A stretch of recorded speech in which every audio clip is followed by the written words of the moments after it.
All right. While Kelly is finishing up her photo shoot that she has to take, I want to take this moment to say cheers and thanks.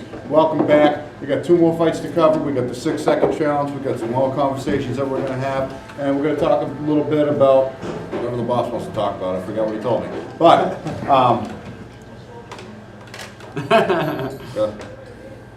can't teach an old dog new tricks. You got to take pictures. So we got the cliffhanger. Got the cliffhanger. 2 fights left. We got 2 fights that we've called. Our number 1 and 2. I'm gonna let Rich announce this number 2. So number 2 was, it's tough to pick, but number 2 was definitely the main event of Cage Titans 32? 33? 34? was last event. 32. Main event of Cage Titans 32, Peter Barrett against Vince McGinnis, which was an incredible fight. Peter Barrett was 7-0 at the time, and Vince McGinnis was coming up from Florida. He was 5-5. Yep. Another one of those guys where you looked at his record and you were like, okay, like he should be okay. And Peter Barrett, like, he went after him, they went after each other, and it was just a barn burner. Like, It was a typical southpaw versus orthodox fighter. Oh, yeah. And in that first round, Peter Barrett comes crashing forward. Vince McGinnis steps back, beautifully lands a 3-2 right on the chin, and Barrett flattens for a split second. He was so tough, he just ate it. Got back from that knockdown. That was not the first time that we've seen Barrett take a shot, but he was. It shocked the entire building. It was like, oh my God, Peter Barrett just got dropped early. And Vince McGinnis was checking kicks. He was throwing kicks to the body. He was throwing kicks to the head. It's like right in the first minute, you could tell this kid was a legit striker. I mean, he actually owns and runs his own Bang Muay Thai affiliate school down in Florida. He just actually got his brown belt from playing Muay Thai in his system, his striking system. It's not jiu-jitsu, so not to be confused, but his striking system, he's ground level. So I knew coming into this kid had polished striking. And it was a great fight back and forth. I don't know, how did you feel? I mean, you had a great recap. Like you felt like I felt like I was there. I was there, but I've wanted to see Peter step up in competition for a long time. You can ask him every time he has a fight coming up, I'm like, is this the fight for you? Is this going to move you up? Yeah. And when they announced this fight, I'm like, this is it.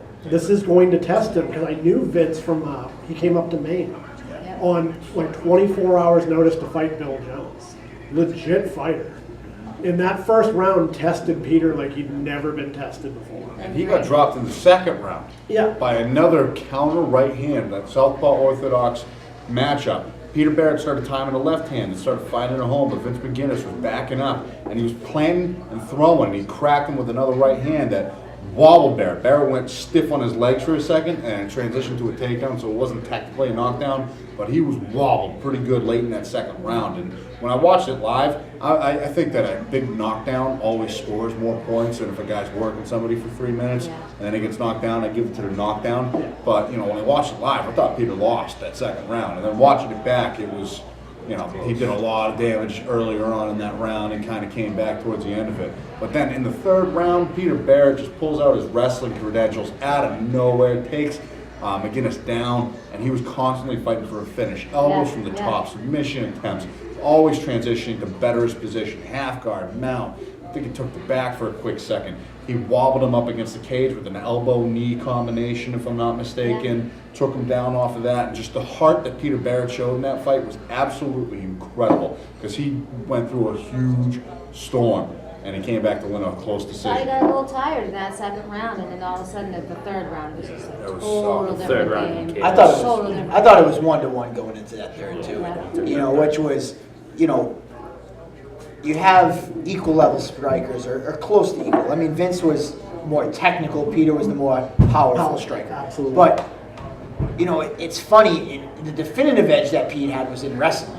And, he didn't use it until that third round. And it was like, what was he waiting for? And the funniest part, I said to him in the cage, kind of like walking out, he just started teaching or coaching high school wrestling at Boston College High School.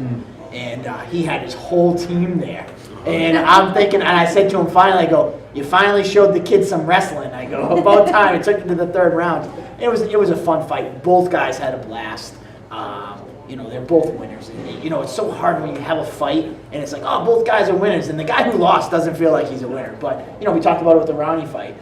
You come away with fans, and it was a great fight. I mean, it was a really I enjoyed that fight. Yeah, like it made Vince McGinnis, like, it got him a lot of fans after that fight, because Oh, nobody yeah. knew who he was, and then afterwards it was like, wow, look, this guy's amazing. This guy's awesome. And that's why we're having him back up. I mean, he's probably one of the out-of-staters that I get the most questions about.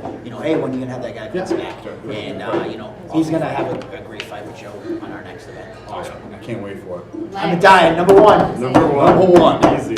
Well, if you've ever heard any of our commentary, if you've ever heard my voice in any part of life before, you probably know which one is the best fight that I've ever seen. And that is clearly Brian Rossi and John Duma. That was unbelievable. It was the first show I'd ever called, first show we ever called together. It was a bloody one. And I know Rossi. I've trained with Rossi. I've rolled with him. I've moved around with him. It's like he's a smart kid. His fight IQ is through the roof. He's such an intelligent fighter.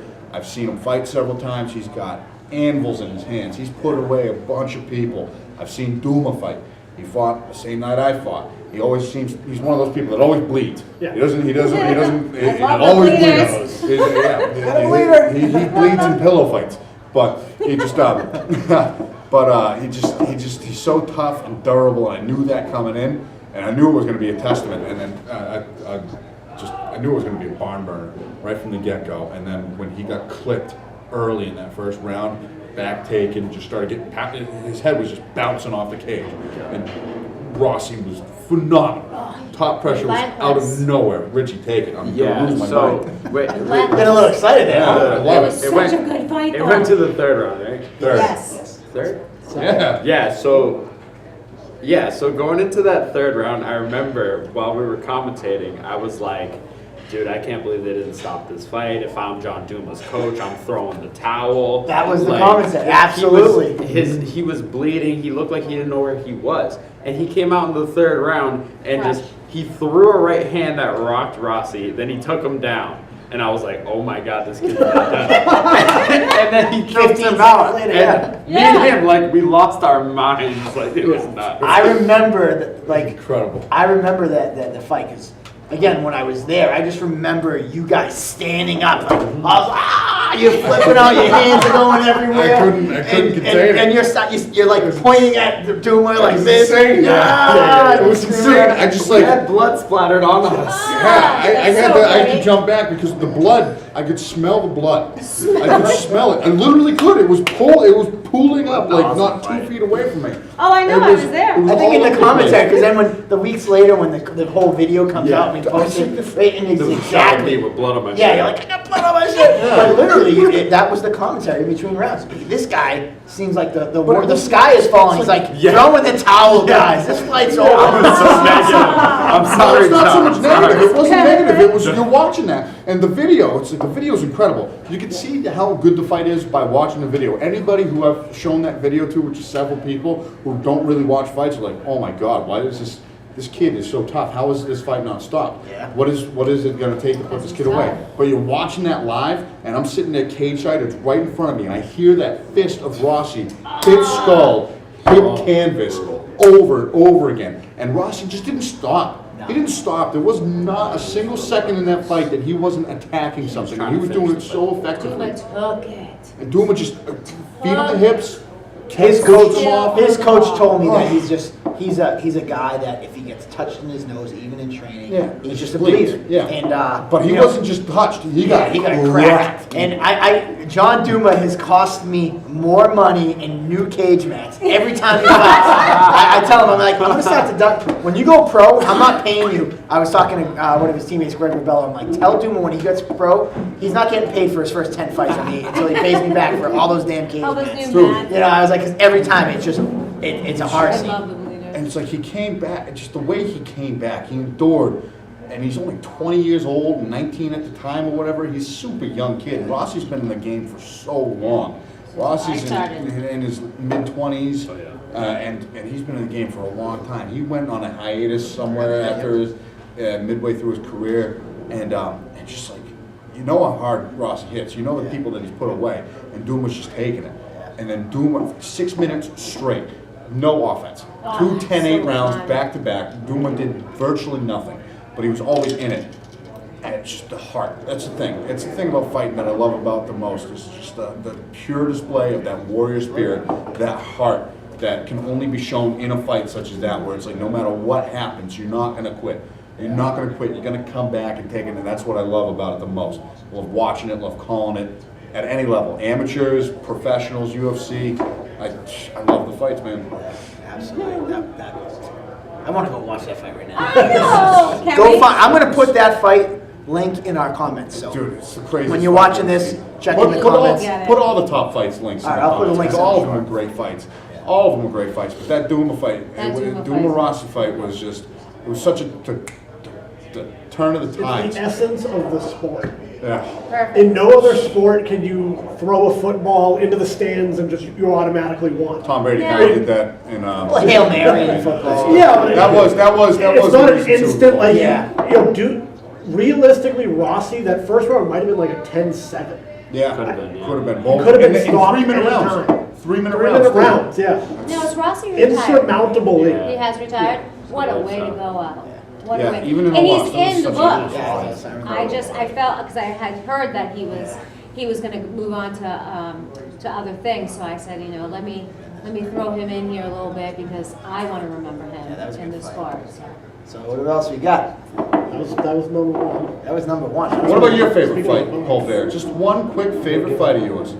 We don't got time for Oh, five, but yes. let's hear I your need to give favorite this. fight. I need to give this book away. Oh, yes. So, All right, so I'll give my favorite fight. I mean, it's pretty simple for me. I mean, that fight was, every fight for different reasons is important to me. That fight for the pure, like, the emotion, that was probably one of my favorites. But from everything surrounding this, I tell this story often. If you've heard me talk, you've probably heard this. My favorite Cage Titans moment, and it wasn't necessarily the fight itself, it was the aftermath. Ed Gillis versus Nick Fontecchio, I want to say it was like Cage Titans 6. I see you shaking your head. You heard this story. Ed was a lot. They were heavyweights. They were fighting for our amateur title. Ed was getting beat up in the first rounds, and then he came back with a Hail Mary overhand right, knocked out Nick Fontecchio, and won the belt. And you're probably saying to yourself, doesn't sound that exciting after hearing us talk about Rossi, but the follow-up moment was what made it for me and solidifies why I do what I do. And I see Ed Gillis crying, and it makes me tear up thinking about it, but he's crying in the crowd after the fight. And, he says to me, he's like, Mike, a year ago I was a 350, 400-pound guy with a gun in my mouth. I wanted to kill myself.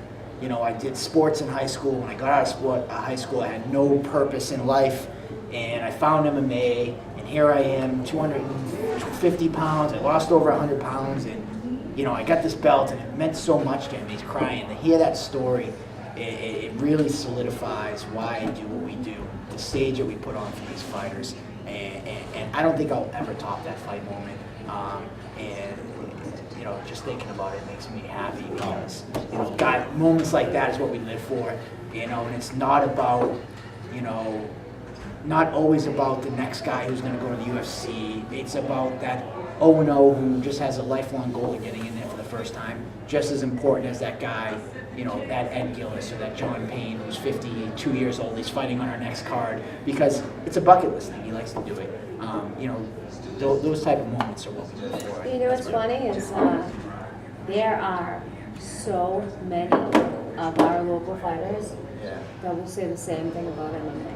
It has saved their Well, lives. now Ed Gillis from there, he did lose So the title many. the next fight, but now he's married, has a kid, has a Right. beautiful life set up for himself, and He became a fighter and got a wife and a family. Oh, wow. See, fighting changes your life. yeah, there you go. No, So- but I do hear that a lot, that finding the sport Yeah. has changed people at their very bottom, and they found it, and that's one of the greatest things that I like, and that's what I try to capture. Like even stuff that you guys don't even see, I'm taking photos of. you know, a mom and her proud moment, like, wow, I thought my son was going down to the crapper. And then he found MMA, and I am the proudest mom right now. Like, little things. A fighter running out and jumping out of the cage, and before talking to anybody, goes directly to his baby and kisses his baby. Like, little things like that. And to actually, and we'll probably have to go further on that and some of the histories of some of these fighters and where they come from, but We could talk MMA saves so Saves many lives. people. Totally. Saves so Awesome. many people. Before So we wrap. let's get rid of this book. All right, so Who's the first one to get this book? What do you think? I don't know. I got nothing. Trivia? Yeah. Trivia questions that we'll, What's the first fight that Rich Santiago and I ever called? The first person to comment this when this streams, you got to watch the whole episode. First person to guess this, comment this on the, it's not, but with the right research, they might be able to do it real quick, and they'll get the book. He told me to do it on the spot. It's the only question I could do. I don't I even know was the going to answer do to it, it. have my own question, but Yeah, since you asked me what the question was. Not everything's about us, Andy. It was a general question. what was you? All right, so give me a What's question. yours? Then we Give got to us wrap a- up we this just cut it segment. out. It's way harder. What is the first paid MMA gig I've ever done? Who follows me gets that book. Who knows? Whoever answers My that, first, I'll get it. and it's not just what promotion, but when. Oh, jeez. We got 6 seconds. 6-second challenge is, can I beat Mike Hammersmith in an arm wrestling match in 6 do it. seconds? Hold on. Let's clear the table. Let's do the timer. Ready? Ready. Ready. 5, 6, 7, go! 1, 2, 3. 4, 5, 6. Oh, come on, come on. Over the top, Stallone. He got it. We gave it to him. Alright. I think that was. I think That was Hammersmith. I'm sorry. My hand did not You touch. were pinned. Sit down. My You're hand on did not camera touch. view. My hand did not touch. Alright. Oh, So let's wrap this thing up. that's what other way can you finish that? They have the pads with the actual. Yeah. Wow. I had to get it right. So is it a rematch? Yes, that wasn't a Possibly sanctioned rematch. bout. That was. Improvised out of All nowhere. right, guys. Table Titans, episode 2 out. Thank you, Kelly. Thank you Thank for you, joining guys. us. I appreciate Mike it. Hammersmith, thank you so much. Polvere, Richie, Mike as Polvere. always. Andy Karzonkowski, episode 2 done. Tune in next week. Episode Thanks 3 for will be joining. even better. All right, so we have a bonus clip here for you guys. Harambe was resurrected from the dead, All for you, William Graustick. and he wants to 6-second challenge Andy in arm wrestling. Ready, set, go. 1, 2, 3.